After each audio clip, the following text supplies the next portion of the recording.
Hello student, good morning.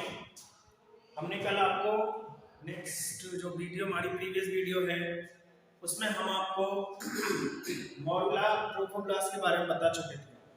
Embryonic development में trophoblast कैसे बना, ट्रोफोब्लास्ट क्या वर्क करता है, ये सारी चीजें हम उसमें डिस्कस कर चुके थे। अब हम आगे बात करते हैं ब्लास्टुला की।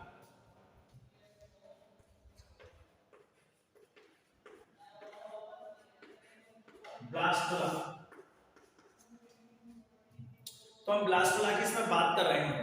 तो मॉरुला के बाद बच्चा जो भी एम्ब्रियो है उसकी जो स्ट्रक्चर बनती है वो ब्लास्टुला होती है। तो इसमें क्या है, the morula change and develop more amount of blastomere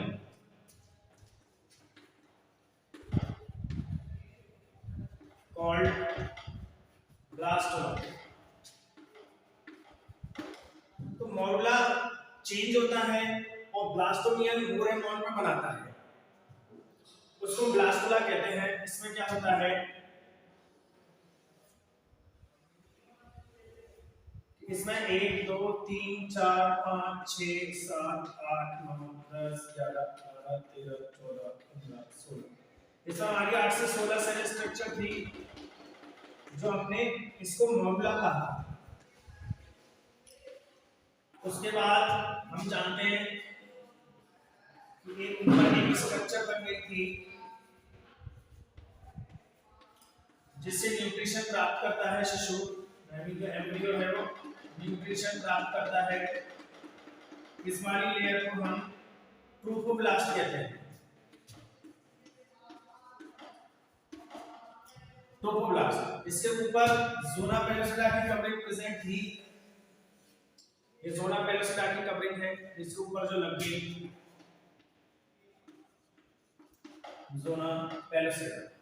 अब इसमें क्या होता है, ये जो ब्लास्टोमियर हैं ये वाले, ये तेजी से डेवलप करते हैं और अधिक संख्या में ब्लास्टोमियर्स का निर्माण करते हैं।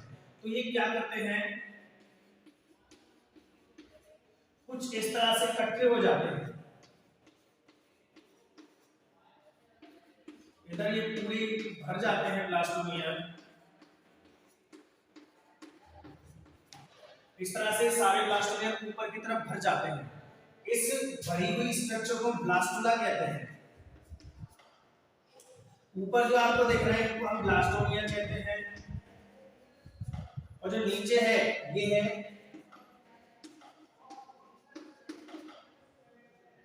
ब्लास्टोसिस्ट। तो इस तरह से एक स्ट्रक्चर तैयार होती है मॉरुला की। तो इसमें क्या है कि डेवलपमेंट है, मॉरुला डेवलप होता है और तेजी से डिवीजन करता है और मोर अमाउंट में ब्लास्टोमियर बनाता है।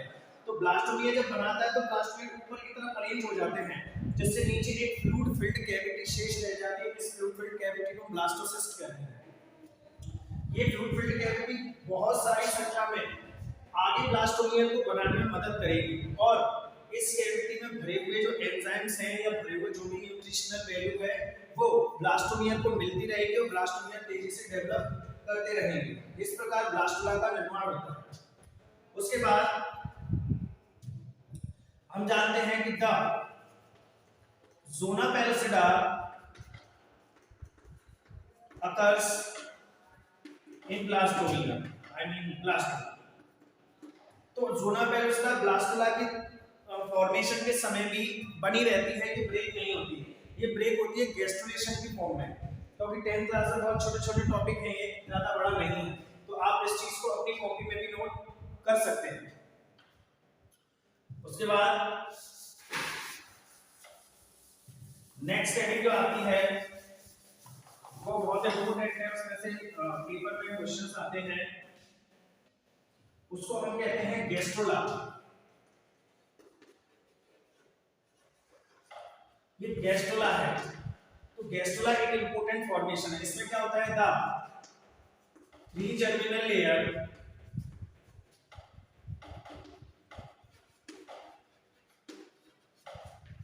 are arranged on the blastula, या आप एम्ब्रियो भी कह सकते हैं, called gastrula, I mean gastrulation कर लीजिएगा, called gastrulation, and this formation gastrula.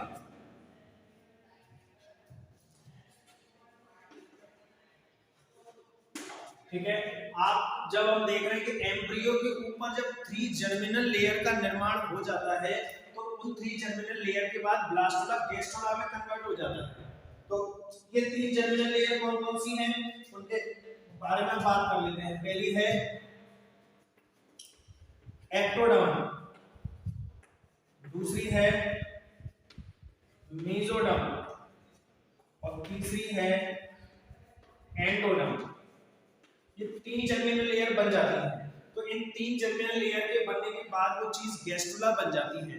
ये 3 जर्मिनल लेयर के साथ साथ 4 अलग जर्मिनल लेयर का निर्माण होता है जो बच्चे की ऊपर की मेम्ब्रेन, इंटरनल मेम्ब्रेन या मिडिल मेम्ब्रेन बनाने में मदद करती हैं। उन 4 मेम्ब्रेन का नाम अलग से आता है। आप यहां लिख सकते हैं there are other 4 membrane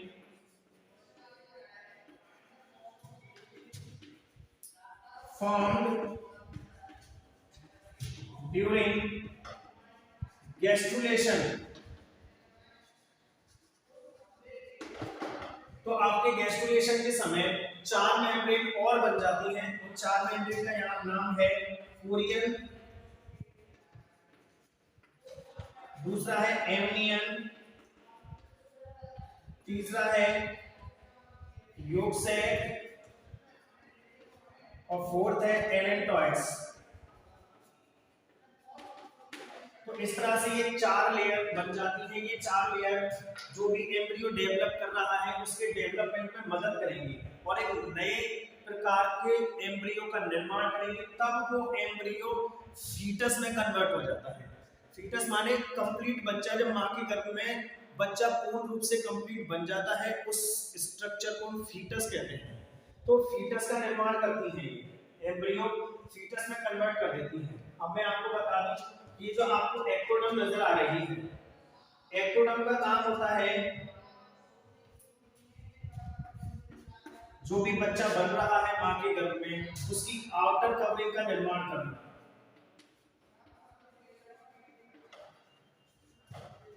form करती है। मेसोडर्म मिडिल कवरिंग फॉर्म करती है और ये इंटरनल कवरिंग फॉर्म करती है। अब आप कहेंगे आउटर कवरिंग फॉर्म जैसे स्किन का निर्माण करती है, नेल का निर्माण करती है, आईज का निर्माण, नेजल कैविटी, माउथ बनाती है, ये सारी चीजें बनाती है।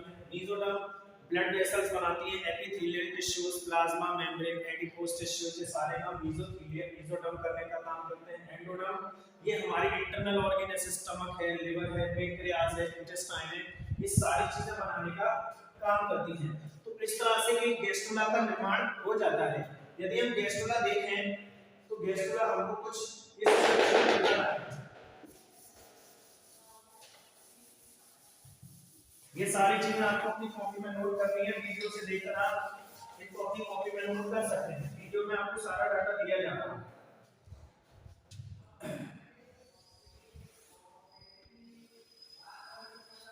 तो ये हमारे पास एक एम्ब्रियन की भ्रूण आयु कह सकते हैं कि एम्ब्रियोनिक स्ट्रक्चर जो मां के गर्भ की दिखाई जाती है। इसके ऊपर छोटी छोटी लाइनें ऐसे करके ब्रेक होती हुई आपको ऊपर दिखानी है, क्योंकि आपको पता है कि ब्लास्टुला जब डेवलप हो रहा था, या आप कह सकते हैं मॉड्यूला जब डेवलप हो रहा था तो उसके ऊपर एक स्ट्रक्चर बनी थी जिसको आप ट्रोफोब्लास्ट कहते हैं। तो ट्रोफोब्लास्ट में ये बन रहा है।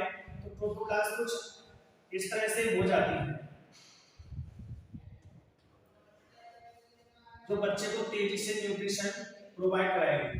हम जानते हैं कोई ना कोई माध्यम होता है, कोई ना कोई मीडियम होता है जिससे कि कोई सेल न्यूट्रिशन लेती है। तो ये इस तरह से पूरे राउंड में फैली रहती हैं।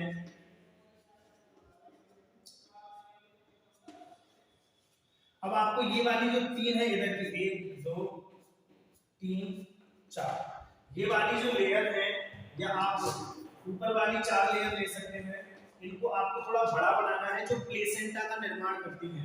तो ये आपको यहाँ बड़ी बना देनी है, इनका स्ट्रक्चर से अलग ही आपको नजर आने लगेगा।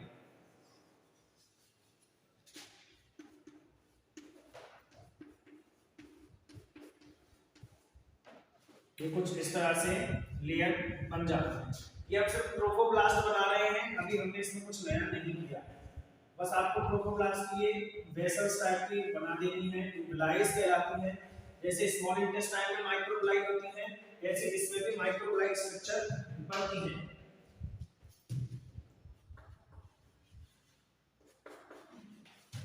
माइक्रोविलाई का काम ही एब्जॉर्प्शन करना होता है, ऐसे ये भी मां की तरफ से न्यूट्रिशन को एब्जॉर्ब करती है। अब जहां आपने जो 4 बनाए हैं उस जगह को आप साफ कर देंगे, जो दूसरा राउंड बना है उसके छोटे से हिस्से को आप वहां से साफ कर देंगे और इस लाइन को अंदर की तरफ ले जाएंगे। अब आप देख रहे हैं कि यहाँ एक एम्ब्रियो का निर्माण हो जाता है कंप्लीट। इस तरह से एक एम्ब्रियो कंप्लीट बन जाता है।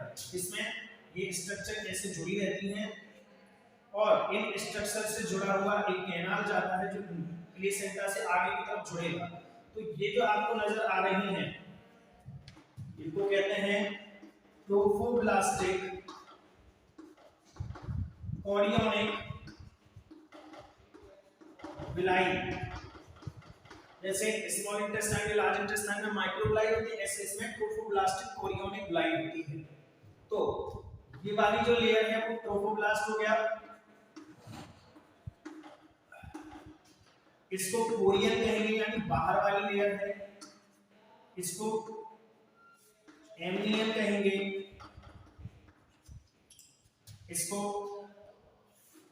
योक सेट कहेंगे, और ये जो लाइन गई थी ये अलेंटॉइस है। इधर एम्नियोटिक फ्लूइड भरा हुआ है इसमें, इधर एम्ब्रियो है जो बन रहा है। इस तरह से एक कंप्लीट बच्चे का निर्माण होना प्रारंभ हो जाता है। ये प्रोसेस पूरी गैस्ट्रुलेशन कहलाती है। तो हमको ये पता है कि मां के गर्भ में प्लेसेंटा बनता है, प्लेसेंटा मां के शरीर से न्यूट्रिशन बच्चे तक अम्बिलिकल कॉर्ड द्वारा पहुंचाता है। तो ये वाली जो स्ट्रक्चर है वो अम्बिलिकल कॉर्ड की है पूरी, इसमें ये जो पार्ट इसके डिवाइड होते हैं। तो हमको ये पता है कि प्लेसेंटा पहुंचा, तो प्लेसेंटा का निर्माण भी ऐसे होता है ट्रोफोब्लास्टिक कोरियोनिक विलाई के द्वारा मां के गर्भ में प्लेसेंटा का निर्माण होता है। और प्लेसेंटा का निर्माण यूटेरस के मेसोडर्म में होता है। यूटेरस में 3 वॉल थी, एंडोडर्म एंडोडर्म, मेसोडर्म और नहीं 3 लेयर थी उसमें, मेरे दिमाग से स्लिप हो रही है। उन 3 लेयर में से बीच वाली जो लेयर थी उसमें से निर्माण होता है जिसका नाम एंडोमेट्रियम था। एंडोमेट्रियम, मायोमेट्रियम और पेरीमेट्रियम। तो एंडोमेट्रियम से बच्चा चिपका रहता है, मायोमेट्रियम में जाकर प्लेसेंटा का निर्माण होता है और पेरीमेट्रियम जो मैकेनिकल सपोर्ट देती है। तो हम इसमें ध्यान रखते हैं कि मायोमेट्रियम में प्लेसेंटा का निर्माण ट्रोफोब्लास्टिक कोरियोनिक विलाई से होता है। ट्रोफोब्लास्टिक कोरियोनिक विलाई जो होती है वो मायोमेट्रियम में जाकर प्लेसेंटा का निर्माण करती है और इस प्लेसेंटा से ये कॉर्ड जुड़ जाती है। तो इस तरह से एक अम्बिलिकल कॉर्ड यानी कि जिसे नाल कहते हैं वो जुड़ जाती है और प्लेसेंटा मां के गर्भ से जुड़ा रहता है जो बच्चे को न्यूट्रिशन प्रोवाइड कराने का काम करता है। तो इस तरह से गैस्ट्रुलेशन कंप्लीट हो जाता है और यहाँ बच्चा कंप्लीट बनके तैयार हो जाएगा। इसके बाद धीरे धीरे जो भी जो लेयर बनी थी एक्टोडर्म, मेसोडर्म और एंडोडर्म जो लेयर थी वो इस एम्ब्रियो में विभिन्न प्रकार के ऑर्गन्स का निर्माण कर देंगे। तो आज हमने सीखा कि किस तरह से एक जायगोट से कंप्लीट शिशु का निर्माण होता है, कंप्लीट बच्चे का निर्माण होता है और आगे भी बच्चा डेवलपमेंट करता है और एक कंप्लीट इन्फेंट में कन्वर्ट हो जाता है। उसके बाद फिर हम आपसे नेक्स्ट वीडियो में मुलाकात करेंगे। तब तक के लिए स्टे होम, स्टे हेल्दी।